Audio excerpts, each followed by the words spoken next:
அஊது பில்லாஹி மினஷ் ஷைத்தானிர் ரஜீம். பிஸ்மில்லாஹிர் ரஹ்மானிர் ரஹீம். அல்ஹம்துலில்லாஹ். அல்லாஹ்வுடைய கிருபையினால நம்ம இரண்டாவது வருடத்துடைய முதல் பாடத்தை நம்ம துவங்குறதுக்கு முதல் நாளில் அமர்ந்திருக்கிறோம். அல்ஹம்துலில்லாஹ். அல்லாஹு தஆலா இந்த கல்வி பயணத்தை தொடர்ந்து படிக்கக்கூடிய கல்வி பயிலக்கூடிய பாக்கியத்தை எல்லோருக்கும் அல்லாஹ் நம் அனைவருக்கும் நசீபாக்குவானாக. ஆமீன். ஹைர். அல்ஹம்துலில்லாஹ்.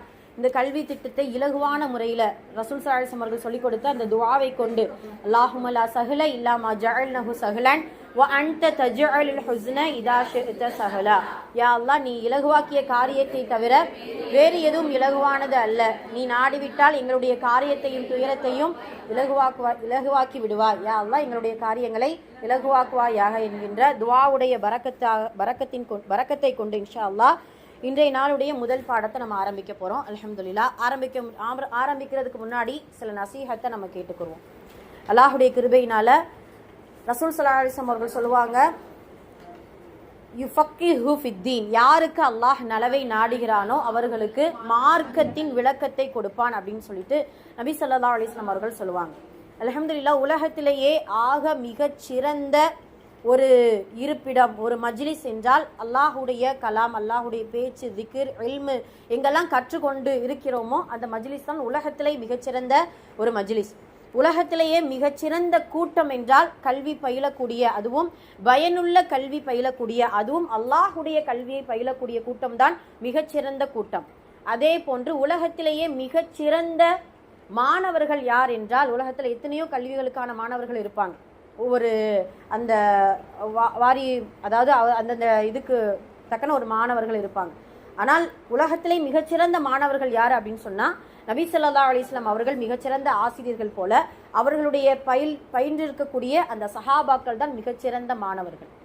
அந்த மாணவர்களுடைய வழித்தோன்றர்களாக எத்தனை மாணவ சமுதாயம் உருவாகிறதோ அந்த மாணவ சமுதாயம் தான் உலகத்திலே மிகச்சிறந்த மாணவ சமுதாயமாக உருவாகி கொண்டு இருக்கும், இன்னும் உருவாகி கொண்டே இருக்கிறது. அல்ஹம்துலில்லாஹ். அதுலேயும் பார்த்தீங்கன்னா இப்போ நமக்கு இந்த சர்டிஃபிகேட், அதாவது உலக கல்விக்கு ஒரு சர்டிஃபிகேட் கொடுப்பாங்கம்மா, அப்படிதானம்மா? அதே போல் நமக்கான ஒரு சர்டிஃபிகேட்டும் வரும். இதுக்கும் அதுக்கு என்ன வித்தியாசங்கிறத இன்ஷால்லா ஒரு சின்ன நசீஹத்தை சொல்லி நம்ம இன்ஷால்லா பாடத்தை ஆரம்பிச்சிருவோம். உலகத்துடைய சர்டிஃபிகேட் என்ன, பிஏ, பிகாம், பிபிஏ என்னென்ன படிக்கிறாங்களோ அதுக்கு ஒரு சர்டிஃபிகேட் கொடுப்பாங்க.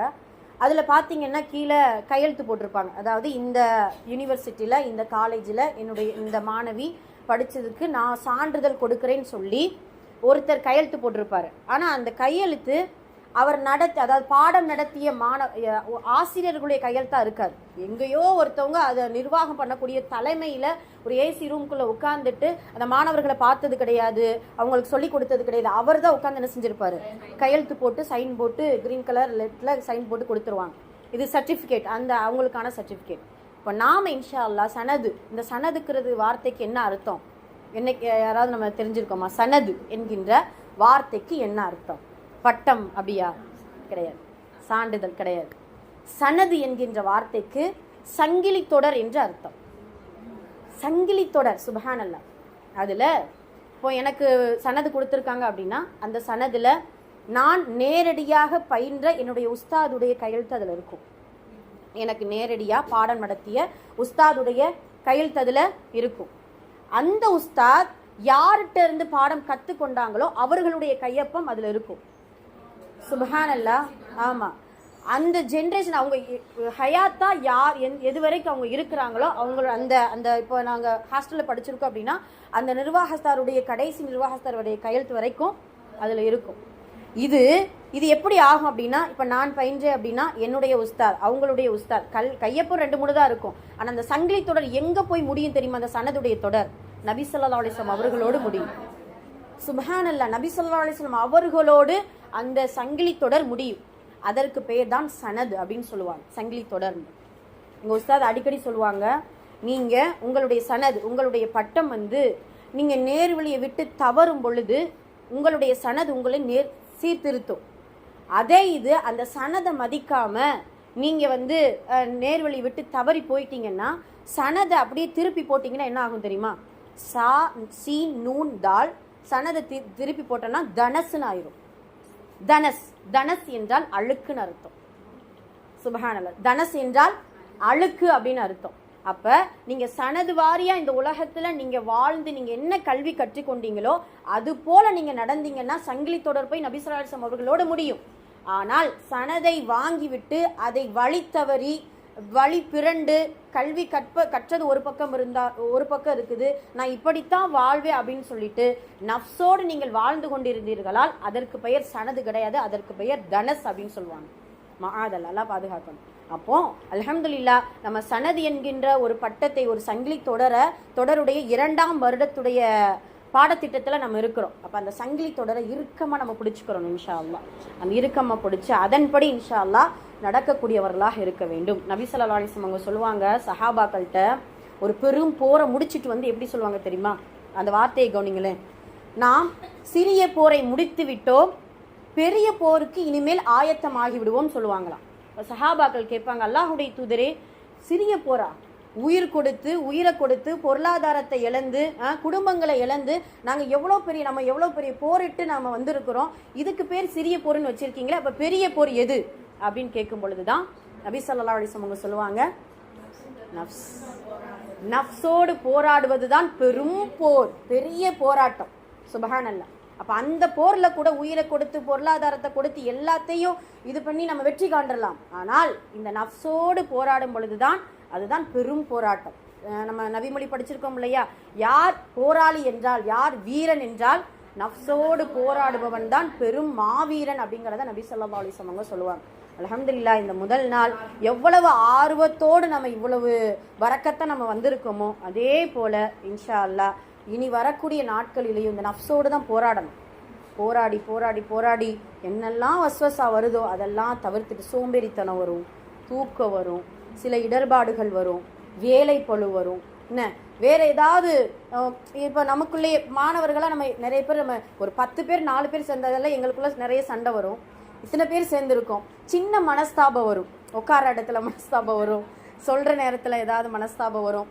அவங்க ஒரு கருத்து சொல்லுவாங்க, வேறவங்க இன்னொருத்த கருத்து சொல்லுவாங்க, நீ என்ன இப்படி சொல்லிட்ட, நான் என்ன இப்படி சொல்லிட்டேன், நீ கோவமாக பேசிட்ட, நீ மூஞ்சில் அடிக்கிற மாதிரி பேசிட்ட, இப்படின்னு சின்ன சின்ன விஷயங்கள் வந்துட்டு தான் இருக்கும். அதுக்காக இந்த கல்வி பயணத்தை மட்டும் விற்றவே கூடாது. எல்லாருமே இன்ஷா அல்லாஹ். இன்னொன்று என்ன தெரியுமா, நம்ம வரும் பொழுதே அல்லாஹு தஆலா சனது என்கின்ற அந்த கல்வி சங்கிலி தொடர் போல நம்மளுடைய இதயத்தில் அல்லாஹ் இணைச்சிட்டான். அதனால அல்ஹம்துலில்லாஹ் விரோதம் குரோதம் எல்லாமே இருக்காது. அதுக்கு மீறி வஸ்வசா வந்துச்சு அப்படின்னா அதையும் நாம் இன்ஷா அல்லாஹ் பொறுத்துக்கிட்டு தான் போகணும் இன்ஷா அல்லாஹ். சரிங்களா? அதனால இந்த கல்வி பயணத்தை எதற்காக என்ன செஞ்சிடாதீங்க, விட்டுறாதீங்க. ஒரு ரொம்ப கஷ்டப்பட்டு ஏதாவது ஒரு காரியம் வருது, ஏதாவது ஒரு இது வந்துன்னா அதுக்காக நம்ம என்ன செஞ்சுக்கிறலாம், லீவ் எடுத்துக்கலாம். மற்றபடி ஓரளவு இன்ஷா அல்லாஹ் என்ன செஞ்சிடணும், வந்துடணும் அல்ஹம்துலில்லாஹ். அதனால நல்ல முறையில் இந்த 2வது வருட படிப்பையும் அல்லாஹ்வுடைய ரஹமத்தை கொண்டு, அவனுடைய நல்லுதவியை கொண்டு, நபி ஸல்லல்லாஹு அலைஹி வஸல்லம் அவருடைய துஆ பரக்கத்தை கொண்டு இன்ஷா அல்லாஹ் இந்த கல்வி பயணம் நிரந்தரமாக நிரப்பமாக தொடர்வதற்கு அல்லாஹ் நம் அனைவருக்கும் தௌஃபீக் செய்வானாக. ஆமீன். ஓகே, ஹைர். பிஸ்மில்லாஹ். இன்னைக்கு நம்ம எப்பயுமே பாடம் கிதாபு நம்ம வாசிக்கும் பொழுது ஆரம்பத்தில் ஃபர்ஸ்ட் இயர் கிதாபு நம்ம என்ன வாசிச்சோங்கிறது உங்களுக்கு ஞாபகம் இருக்கா? உறுதிமொழி வாசித்தோம், சில மாணவர்களுடைய கவனங்கள், ஆசிரியருடைய கவனங்கள் அப்படின்ட்டு நிறைய வாசித்தோமா. இன்னைக்கு ஒரே ஒரு இதை மட்டும் நம்ம வாசிச்சுட்டு நம்ம கிதாபுகளுக்குள்ளே போயிடலாம். நிறைய கொடுத்துருக்காங்க, வீட்டிலே இன்ஷா அல்லாஹ் நிறைய என்ன செஞ்சுருங்க, வாசிச்சிருங்க. இன்னைக்கு மாணவிகள் கவனத்திற்கு மட்டும் எடுத்து இன்ஷா அல்லாஹ் அதில் இருக்கக்கூடிய சில ஷர்த்துக்களை, நிபந்தனைகளை இன்ஷா அல்லாஹ் வாசிச்சுட்டு நம்ம அப்படியே பாடத்துக்குள்ளே போயிடுவோம். பேஜ் நம்பர் ஐகேன்ட்டு இங்கிலீஷில் கொடுத்துருக்காங்களா, அதில் ஐ. ஓகேவா? சரி. பிஸ்மில்லாஹிர் ரஹ்மானிர் ரஹீம். மாணவிகள் கவனத்திற்கு. قال رسول الله صلى الله عليه وسلم தொலபுல் இல்மி ஃபரீதத்துன் அலா குல்லி முஸ்லிமின் வ முஸ்லிமத்துன். ஒரு ஹதீஸில் முஸ்லிமத்துன் இருக்கும், அதனால இதை நான் சேர்த்து சொல்கிறேன். தொலபுல் இல்மி ஃபரீதா, கல்வியை தேடுவது, தொலபு என்றால் தேடுவது, ஃபரீதா ஒவ்வொருவருக்கும் கட்டாயமாகும், அலா குல்லி ஒவ்வொருவருக்கும், ஃபரீதா ஃபருளாகும், முஸ்லிமின் முஸ்லிமான ஆண்களுக்கும், வ முஸ்லிமத்தின் முஸ்லிமான பெண்களுக்கும் கல்வி கற்பது, கல்வியை தேடுவது கட்டாய கடமையாகும் என்று நபி ஸல்லல்லாஹு அலைஹி வஸல்லம் அவர்கள் கூறியுள்ளார்கள். ஸதக ரசூலுல்லாஹி ஸல்லல்லாஹு அலைஹி வஸல்லம். வகால ஐவன் மன் ஸலம தொரீகன் யல்தமிசு ஃபீஹி இல்மன் ஸஹ்ஹலல்லாஹு லஹு தொரீகன் இலல் ஜன்னah. சுப்ஹானல்லாஹ். யார் கல்வியை தேடி ஒரு வழியை தேர்ந்தெடுக்கின்றாரோ அவர்களுக்கு அல்லாஹ் சுவர்க்கத்தின் வழியை சஹல் அல்லாஹு லஹு தொரியக்கன் இலல் ஜன்னா, அவருக்கு அல்லாஹ் சொர்க்கத்தின் வழியை இலகுவாக்குகின்றான். சுப்ஹானல்லாஹ், எவ்வளவு அழகான ஒரு ஹதீஸுங்கிறத நம்ம பார்த்துட்டோம். நம்ம கல்வியை தேடுனா, கல்வி தேடுவது ஒவ்வொருவருக்கும் ஃபர்லு. அந்த தேடிய கல்வி நமக்கு எங்க கொண்டு போய் சேர்க்கும்? சொர்க்கத்துல சேர்க்கும். அது எப்படி சேர்க்குமா? இலகுவா சேர்க்கும். சஹுலன் என்றால் இலகுவாக இன்ஷா அல்லாஹ் சேர்க்கக்கூடியதாக அந்த கல்வி இருக்கும். சரி, ஃபர்ஸ்ட் பாயிண்ட் மாணவிகள் கவனத்திற்கு, விடுமுறை இல்லா தாமதமில்லா வருகை புரிதல். அதை இன்ஷா அல்லாஹ் நம்ம நடைமுறைப்படுத்தணும். இதில் இருக்கக்கூடிய ஒவ்வொரு விஷயத்தையும், வகுப்பறையில் கண்ணியமாக அமருதல், முழு கவனத்துடன் பாடங்களை செவியேற்றல், வகுப்பறையை தூய்மையாக வைத்தல், தவறில்லாமல் விளங்குதல், அதாவது சொல்லக்கூடிய விஷயங்களை தவறில்லாமல் என்ன செய்யணும்? விளங்கி கொள்ள வேண்டும். மனதில் பதிய வைத்தல், தனது வாழ்வில் மரணம் எய்தும் வரை கடைபிடித்து நடப்பேன் என்ற எண்ணத்துடன் கற்றல். தனது வாழ்வில் மரணம் எய்தும் வரை கடைபிடித்து நடப்பேன் என்ற எண்ணத்துடன் கற்றல். தனது மரணம் வரை கற்ற கல்வியை பிறருக்கு கற்பிக்கும் எண்ணத்துடன் கற்றல். தனது மரணம் வரை கற்ற கல்வியை பிறருக்கு கற்பிக்கும் எண்ணத்துடன் கற்றல். தனது ஆசிரியரிடம் மரியாதையுடனும் கண்ணியத்துடனும் பணிவுடனும் நடந்து கொள்ளுதல். வகுப்பறையில் பயின்ற பாடங்களை ஒவ்வொரு நாளும் தனியாகவோ கூட்டாகவோ மீள்பார்வையிடுதல், அதாவது மஷ்ஆரா செய்தல். பெற்றோர்கள், உஸ்தாதுகள், நிர்வாகிகள் மற்றும் முழு மனித சமுதாயத்திற்கும் துஆ செய்து வருதல். ஷரியத்துக்குட்பட்ட பர்தா, புர்கா, மக்கன்னா, கையுறை, காலுறை, முகத்திரை அணிதல். ஷரியத்துக்குட்பட்ட முழுக்கை ஆடைகளை அணிதல். வகுப்பறையில் வழமையான ஷரியத்தின் ஆடை அணிவதுடன் மக்கன்னாவும் அணிதல். இக்கல்விக்கும் கல்வி சார்ந்தவைக்கும் முழு முக்கியத்துவம் அளித்தல். சுப்ஹானல்லாஹ், இந்த இத்தனை ஷர்த்துக்களை இன்ஷா அல்லாஹ் மாணவர்களாக நாம இன்ஷா அல்லாஹ் என்ன செஞ்சுக்கிறணும்? கவனத்தில் எடுத்துக்கிறணும். முடிஞ்சளவு பார்த்தீங்கன்னா முடிகள் தெரியாத அளவுக்கு மக்கனாக்களை, ஷால்களை இன்ஷா அல்லாஹ் போட்டுட்டு வாங்க. சரிங்களா? அதுதான் அதப், அதுதான் ஒழுக்கம். இந்த முடிங்கிறது நம்ம வீட்டில் இருக்கிறது அது வேற மாதிரியான, இது பொது இடங்கிறதுனால பெண்களுக்கு பெண்களை இருந்தால் கூட நம்ம என்ன செய்யணும்? அது ஒழுக்கங்களை நம்ம இன்ஷா அல்லாஹ் பேணிக்கொள்ள வேண்டும். அதனால முடிகளை முடிஞ்சளவு மறைச்சுக்கிறோம். சரி, சரி, அல்ஹம்துலில்லாஹ். வீட்டில் போய் இன்ஷா அல்லாஹ் நீங்கள் என்னென்ன படித்து பார்க்கணும் அப்படின்னு சிறப்பம்சங்களை என்ன செய்யுங்க? இன்ஷா அல்லாஹ் படித்து பாருங்க. சரியா? அதே போல் இந்த சரி, அது வரைக்கும் இன்ஷா அல்லாஹ் படித்து பாருங்க. சரி, இப்போ பேஜ் நம்பர் 3.